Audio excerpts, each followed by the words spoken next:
Hello and welcome back to the Stream-Flo technical series. Today we're having a look at the DMLX. This is episode 2 of the DMLX. We're talking through the running tools. My name is Sean Wilcock. I'm the General Manager of Stream-Flo US. I'm joined by Steven Buchinski, our Engineering Manager, and Austin McPherson, our Branch Operations Manager. So we're going over the running tools today. The running tools are really where we add value to our clients, and out in the field, it's really where we offer the most around total cost of ownership. So maybe let's talk a little bit about what's different. How do we develop these running tools? First, I want to touch on some main concepts that we use to design these. Smarter, not harder, scalable and repeatable. Those two concepts define the entire design development process of what we're doing. So we got a cross-functional team together from manufacturing, service, engineering, commercial, sorry if I leave someone out, but across the entire company, we got everybody together to develop the most rationalized tool suite that we could. So again, the scalable and repeatable side of it, and the smarter, not harder, something that everybody's been working on. I know a lot of time was put in that. The best part of 2 years, whilst we were running the previous system, was always being focused on what can we do better? How can we offer this out to more clients? How can we be more efficient on the rig side? And that's when it came into the running tools. So Austin, now let's get into a little bit more of the details. We know how we develop them.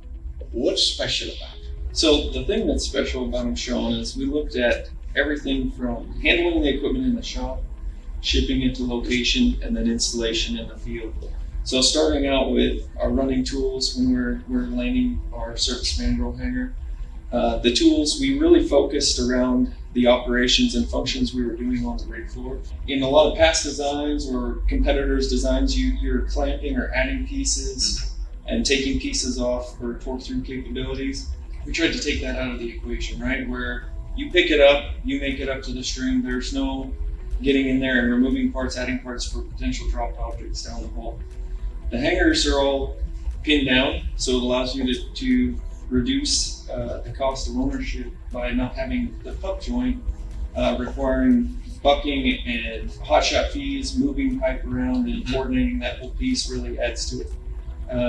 Some of the other key features of the tools is in our BOP adapter. It gives us a metal seal, right, and also allows us to test it as we make up that connection. So in pad drilling operations, we can make up that BOP connector with one man in 15 to 20 minutes, and you can test that connection right there, chart it, and move on to the next one. We don't have to set any sleeves or any test plugs or anything in the wellhead. The rig can be doing their operations, getting rigged up, and that BOP connection is already tested and integral to the BOP system. Yeah.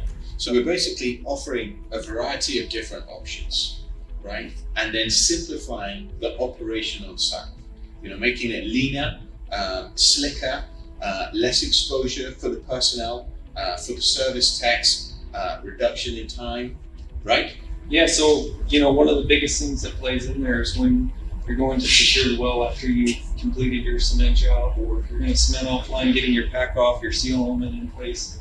Being able to do that either with your landing joint from your casing hanger, being able to simply coil the hole, connect your pack off, run back in, set it, or you can do it with drill pipe, right? You have options, right? Yeah. You're not just in one situation. Options are good. Yeah, options are good.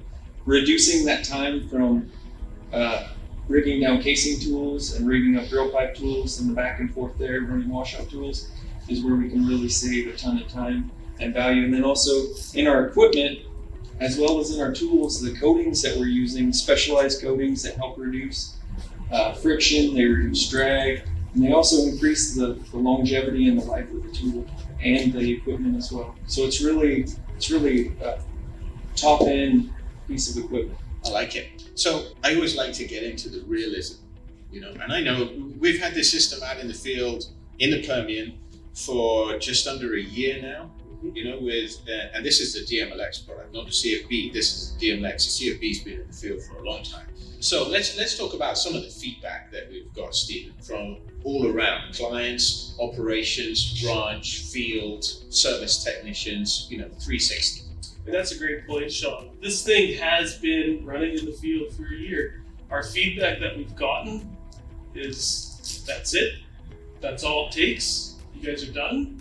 It was that easy. Nice and simple. Absolutely. From a branch perspective, our equipment gets tested at the branch, gets charted, gets brought to location, and is safely put on to the wellhead. We spent a lot of time taking time out of the critical path, like Austin was talking. Taking time out of the critical path, making sure that we're allowing our clients to operate as quickly as they can. So we've had nothing but excellent feedback, and it's been really, really great to see. Yeah, I've heard exactly the same. I mean, you were part of the first team that went out there and ran it, and I know you've run a couple of jobs too.